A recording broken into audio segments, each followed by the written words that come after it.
September 12th. Our reading today in the Old Testament will be from the book of Isaiah, chapter 10, verse 1, through chapter 11, verse 16. And we'll be reading about greed. The leaders in Israel were greedy for gain. They used unjust laws to support their selfish practices as they robbed the poor and needy. Just before God's judgment fell on the nation, the rich were prospering and the poor languishing. What will you do in the day of punishment? That's the question we all must answer.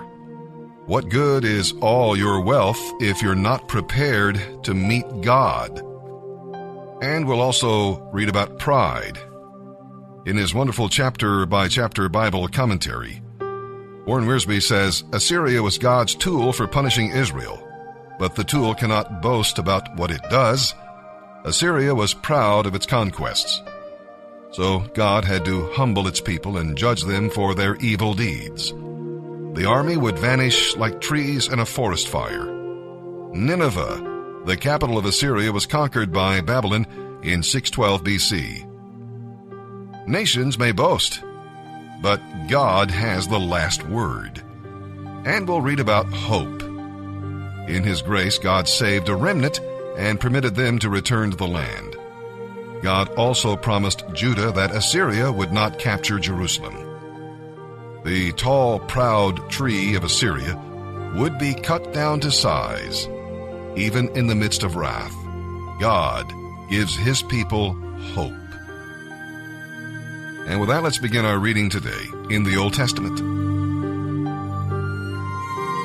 September 12th. Isaiah chapter 10, verse 1 through chapter 11, verse 16. Destruction is certain for the unjust judges, for those who issue unfair laws. They deprive the poor, the widows, and the orphans of justice. Yes, they rob widows and fatherless children. What will you do when I send desolation upon you from a distant land? To whom will you turn for help? Where will your treasures be safe? I will not help you. You will stumble along as prisoners, or lie among the dead. But even then the Lord's anger will not be satisfied. His fist is still poised to strike. Destruction is certain for Assyria, the whip of my anger. Its military power is a club in my hand. Assyria will enslave my people, who are a godless nation. It will plunder them, trampling them like dirt beneath its feet. But the king of Assyria will not know that it is I who sent him. He will merely think he is attacking my people as part of his plan to conquer the world. He will say, each of my princes will soon be a king, ruling a conquered land. We will destroy Calno, just as we did Carchemish. Hamath will fall before us as Arpad did, and we will destroy Samaria just as we did Damascus. Yes, we have finished off many a kingdom, whose gods were far greater than those in Jerusalem and Samaria. So when we have defeated Samaria and her gods, we will destroy Jerusalem with hers. After the Lord had used the king of Assyria to accomplish his purposes in Jerusalem, he will turn against the king of Assyria and punish him, for he is proud and arrogant. He boasts, by my own power and wisdom I have won these wars. By my own strength I have captured many lands, destroyed their kings, and carried off their treasures. By my greatness I have robbed their nests of riches and gathered up kingdoms as a farmer gathers eggs. No one can even flap a wing against me or utter a peep of protest. Can the axe boast greater power than the person who uses it? Is the saw greater than the person who saws? Can a whip strike unless a hand is moving it? Can a cane walk by itself? Listen now, king of Assyria, because of all your evil boasting, the Lord Almighty, will send a plague among your proud troops, and a flaming fire will ignite your glory. The Lord, the light of Israel and the Holy One, will be a flaming fire that will destroy them. In a single night, He will burn those thorns and briars, the Assyrians. Assyria's vast army is like a glorious forest, yet it will be destroyed. The Lord will completely destroy Assyria's warriors, and they will waste away like sick people in a plague. Only a few from all that mighty army will survive, so few that a child could count them. Then, at last, those left in Israel and Judah will trust the Lord, the Holy One of Israel. They will no longer depend on the Assyrians, who would destroy them. A remnant of them will return to the mighty God. But though the people of Israel are as numerous as the sand on the seashore, only a few of them will return at that time. The Lord has rightly decided to destroy his people. Yes, the Lord Almighty, has already decided to consume them. So this is what the Lord Almighty says. My people in Jerusalem, do not be afraid of the Assyrians when they oppress you, just as the Egyptians did long ago. It will not last very long. In a little while my anger against you will end, and then my anger will rise up to destroy them. The Lord Almighty will beat them with his whip, as he did when Gideon triumphed over the Midianites at the rock of Oreb, or when the Lord's staff was raised to drown the Egyptian army in the sea. In that day the Lord will end the bondage of his people. He will break the yoke of slavery and lift it from their shoulders. Look, the mighty armies of Assyria are coming. They are now at Ioth, now at Migron. They are storing some of their equipment at Michmash. They are crossing the pass and are staying overnight at Geba. Fear strikes the city of Ramah. All the people of Gibeah, the city of Saul, are running for their lives. Well may you scream in terror, you people of Galim. Shout out a warning to Elisha, for the army comes, poor Anathoth, what a fate is yours. There go the people of Madmenah, all fleeing, and the citizens of Gebim are preparing to run. But the enemy stops at Nob for the rest of that day. He shakes his fist at Mount Zion in Jerusalem. But look, the Lord Almighty, will chop down the mighty tree. He will destroy all that vast army of Assyria, officers and high officials alike. The mighty one will cut down the enemy as an axe cuts down the forest trees in Lebanon. Out of the stump of David's family will grow a shoot, yes, a new branch bearing fruit from the old root, and the Spirit of the Lord will rest on him, the Spirit of wisdom and understanding, the Spirit of counsel and might, the Spirit of knowledge and the fear of the Lord. He will delight in obeying the Lord. He will never judge by appearance, false evidence, or hearsay. He will defend the poor and the exploited. He will rule against the wicked and destroy them with the breath of his mouth. He will be clothed with fairness and truth. In that day the wolf and the lamb will live together. The leopard and the goat will be at peace. Calves and yearlings will be safe among lions, and a little child will lead them all. The cattle will graze among bears. Cubs and calves will lie down together, and lions will eat grass as the livestock do. Babies will crawl safely among poisonous snakes.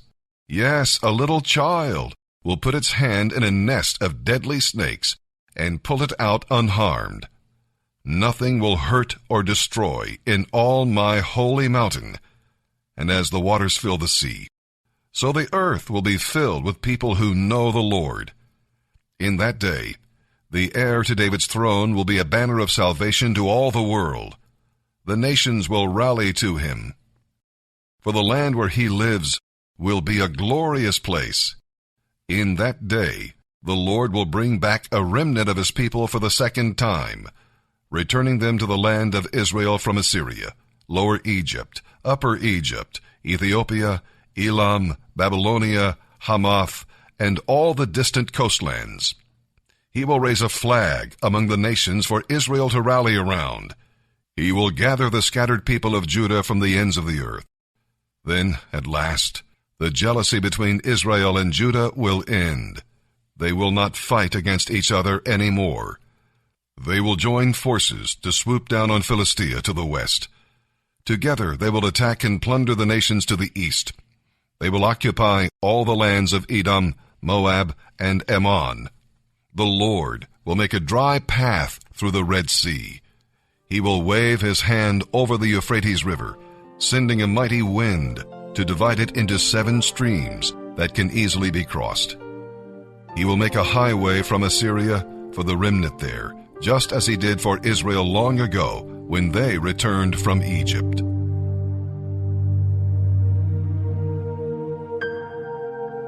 September 12th. And as we turn to the New Testament reading, we'll be looking into the book of 2 Corinthians, chapter 12, verses 11 through 21. We'll read about permission, just as God permitted Satan to test Job and Peter. He permitted Satan to attack Paul as well. God wanted to keep Paul humble after his exciting visit to heaven. In the loving will of God, suffering has a purpose that can be fulfilled in no other way. Accept it, and it will become a heavenly blessing. Fight it, and it will become a heavy burden. We'll read about prayer. Like our Lord in Gethsemane, Paul prayed 3 times for God to deliver him. But the Lord did not answer that prayer as Paul wanted. However, God did meet the need and gave his servant the grace he required. Paul did not simply make the best of it. He made the most of it. And grace can do that for you.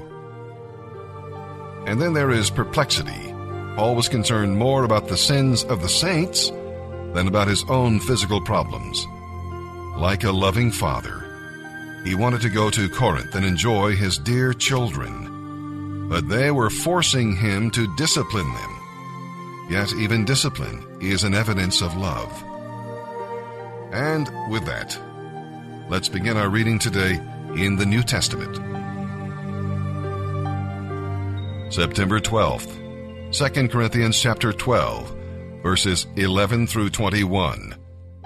You Corinthians have made me, Paul, act like a fool, boasting like this. You ought to be writing commendations for me, for I am not at all inferior to these super apostles, even though I am nothing at all. When I was with you, I certainly gave you every proof that I am truly an apostle, sent to you by God himself. For I patiently did many signs and wonders and miracles among you. The only thing I didn't do, which I do in other churches, was to become a burden to you. Please forgive me for this wrong. Now I am coming to you for the 3rd time, and I will not be a burden to you. I don't want what you have. I want you. And anyway, little children don't pay for their parents' food. It's the other way around. Parents supply food for their children. I will gladly spend myself and all I have for your spiritual good, even though it seems that the more I love you, the less you love me. Some of you admit I was not a burden to you, but they still think I was sneaky and took advantage of you by trickery. But how?